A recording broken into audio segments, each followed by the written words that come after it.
Hello and welcome back to the channel. Today we are here to discuss The Real Housewives of Salt Lake City, Season 6, Episode 9. And baby, what is the truth? What is the truth? Now, y'all tell me what you think the truth is down in the comments. I think I know the truth.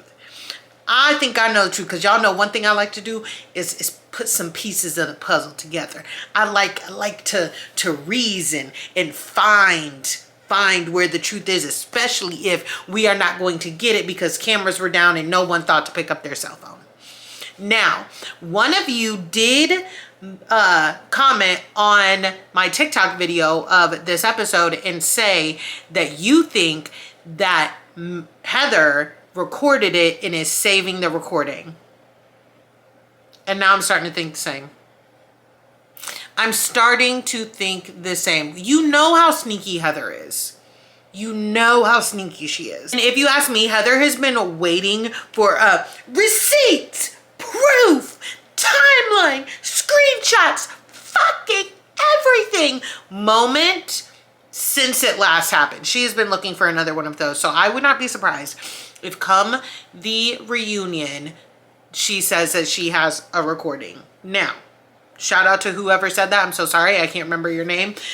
Also, before we get into this episode, a trailer came out today from a TLC/HBO Max special about Mary and Robert Sr.'s church apparently being a cult. It's honestly reheating the nachos of season 1 and 2, and I don't like it, okay? Mary has spoken before about how it was weird to her, and it was on this season actually, how it was weird to her that her grandmother, you know, what she wrote in her will and what she wished for.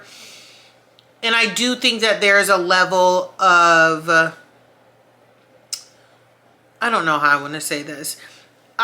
Mary did not start the church with Robert Sr., right? So if anything, no matter how this is twisted and turned, Mary is also a victim in this. If she was not married to somebody else, she was in a very serious relationship with somebody else when her grandmother passed and she heard that, you know, she wanted him to marry her. And I know that there was also some other family drama that took place within this as well, from the sister, or the mom's sister, aka the aunt, and Mary's mom herself. So there's a lot going on. Do I think it's a cult?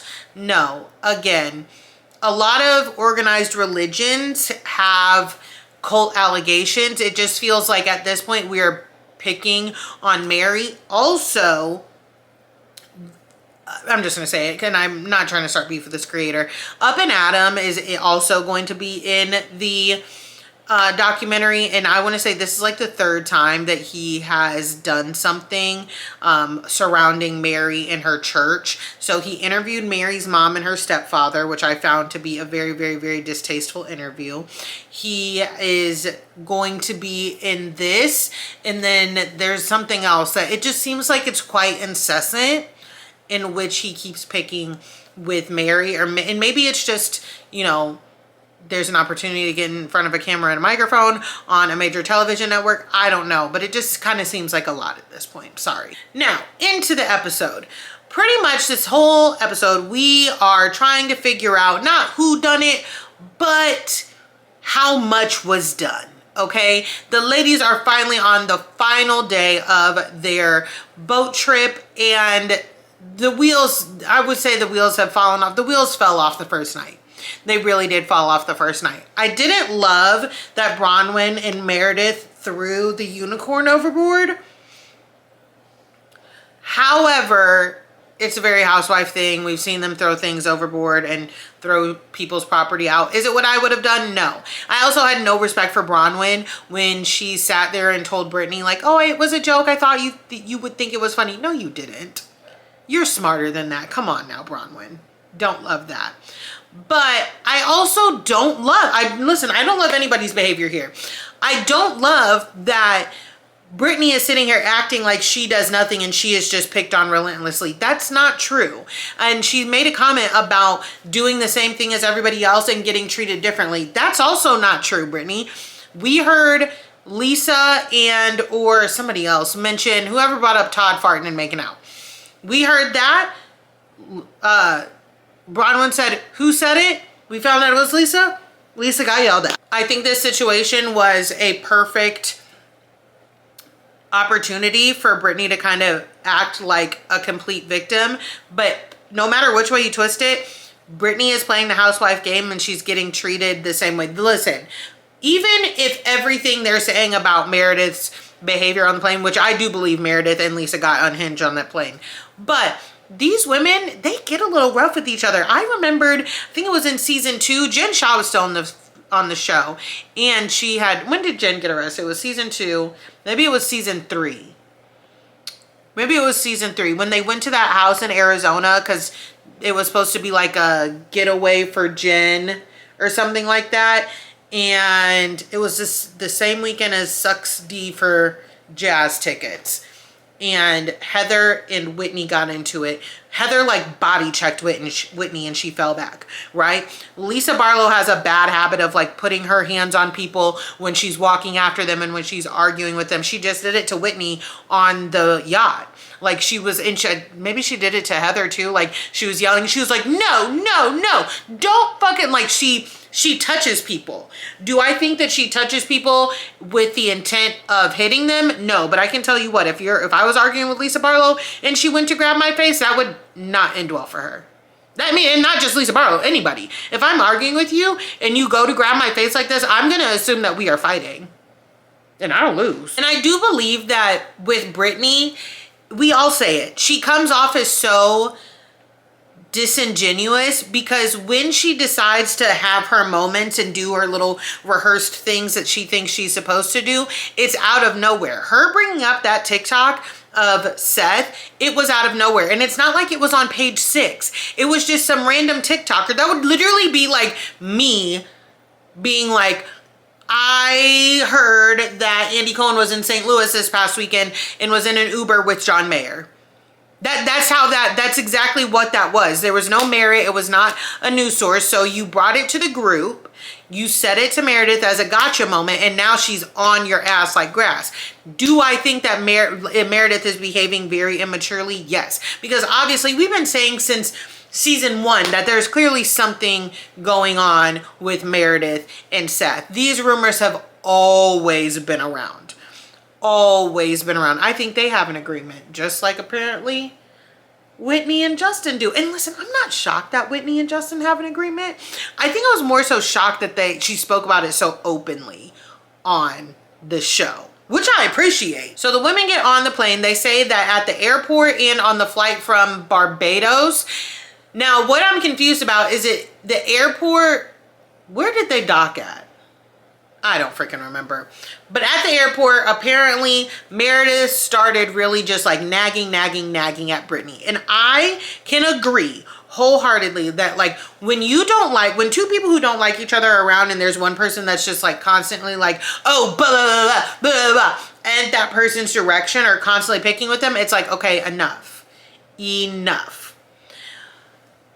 What took place on the plane is what I really, really think that the gray area is in. Because when they got home, Heather sat down and spoke to Brittany. Again, I do think that this was a perfect platter for Brittany to act like, oh, this is so awful. Which Heather went and spoke to Lisa. And I don't blame Heather for speaking to Lisa. I really don't. Technically, Heather brought Brittany into this group. I would probably do the same thing if something like that happened. But the verbiage that Heather uses, she says, this is a crisis. I don't think it's a crisis. And I knew that I was happy that I had this thought at first because when I saw Heather on Watch What Happens Live, Heather says it was not Meredith strapped to the chair, air marshal behavior, but it wasn't great. Okay, you just said it was a crisis. You cannot use the term crisis about behavior on an airplane and then say it's not air marshal worthy behavior.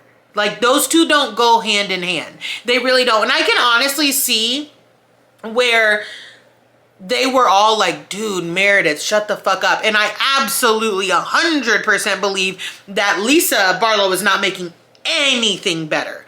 It is, I said this on TikTok, it is so clear. What Lisa does in real life and what she thinks she does, those two things are not the same. Lisa thinks that she's just like, oh my God, Brittany, you need to show her the TikTok. You need to show her the TikTok. You've really fucked up, Brittany. And we know that's not how Lisa Barlow was. I think they got up there, they had some wine, they had some pills, they were on a longish flight, and it was on. I think they were talking loud. I think they were being assholes to Brittany. But do I think that they had like pulled her hair, pulled her clothes, stuffed her in the toilet and gave her a swirly? No, I don't. All of that. Her hair was disheveled. When it comes to the hair pulling, my theory is that because we're still on an airplane, for the love of God, that when whoever got up, Brittany has those long extensions in. And I know this because it's happened to me before when I've had like 22s in, right? When she got up, a lot of times I don't think I've ever gotten up out of an airplane seat. Well, yeah, I've gone like this before. But a lot of times you pull on the seat ahead of you. I do think that Meredith probably purposefully like hit the seat, right? Or put her hands on Brittany's seat, but I think her hair got stuck in between. And listen, I can empathize, because if the person I'm having problems with is constantly going in the back about me, and then all of a sudden I feel something pulling my hair, yes, I'm gonna be like, did this bitch just fucking pull my hair? Like, yeah, absolutely. But I just think that there is a little bit of a gray area, right? Now, every single housewife, every one of them has said Meredith was being loud. Every single one of them has said. I also do think, because everyone's like, we could hear her over our headphones, blah, blah. Coming from a nosy bitch myself, once I get the whiff of drama or anything, even if I have my headphones on, I will turn my headphones down.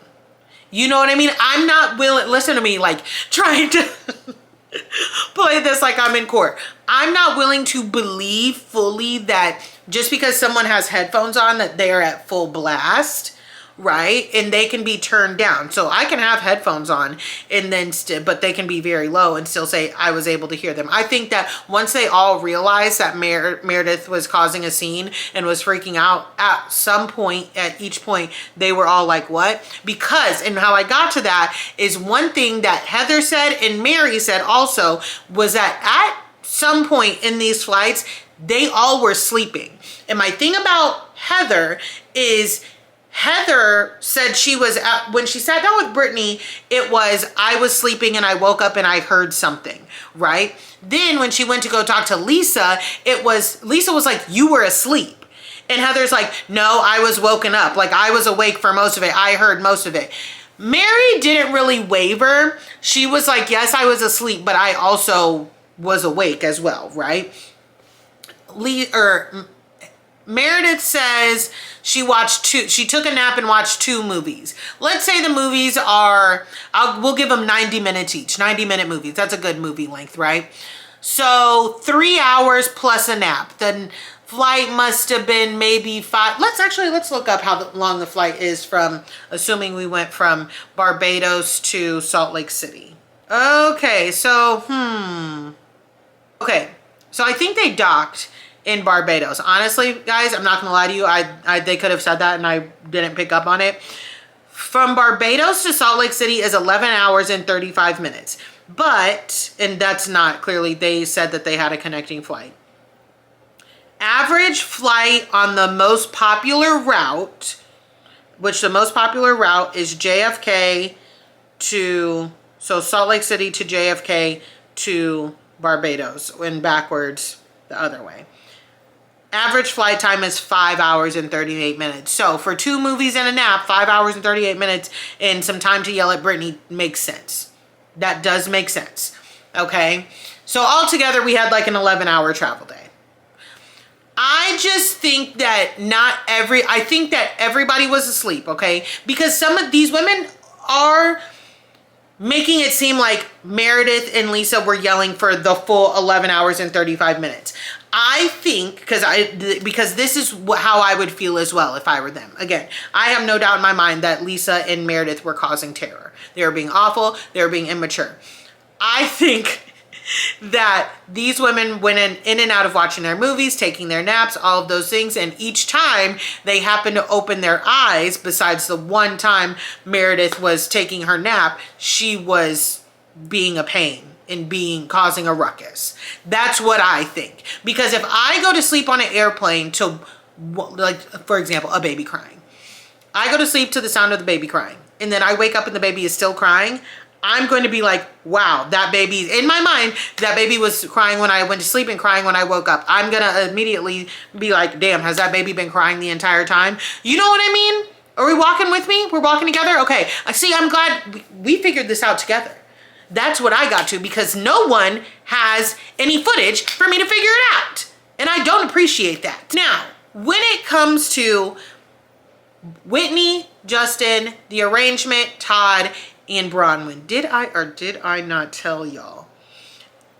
I don't think Bronwyn is moved by him potentially farting and kissing somebody else, because I think they have an agreement. According to Bronwyn, they don't have an agreement yet, but she would be willing to set one up.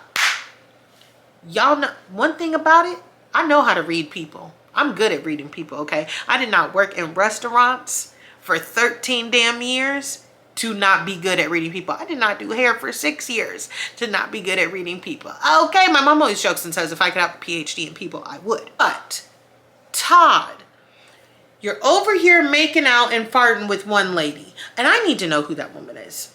I know she probably doesn't want to come forward, but I do need to know if he actually farted. I'm sorry. And then you're on a plane looking at pictures of women in their underwear. Men. Pictures of girls in their underwear, really? What are you looking at, Twitter? Can I say Twitter corn? Like, honestly, truly, first of all, get a privacy screen. Get a privacy screen immediately, if not sooner, if he doesn't already have one. Like, what are you doing? What are you doing? Oh, how embarrassing. How embarrassing for him. But we also got the mid-season trailer after this. I mean, listen, we gonna have a good time in Salt Lake City regardless, okay? But that's gonna be all for this episode. Don't forget to drop down into the comment section. Let me know how you were feeling. If y'all did some of your own research and your own deductive reasoning, make sure you let me know what you found out, so maybe we can put some more pieces together. I don't know, but don't forget to subscribe, like, and engage, and I will talk to y'all next time. Bye.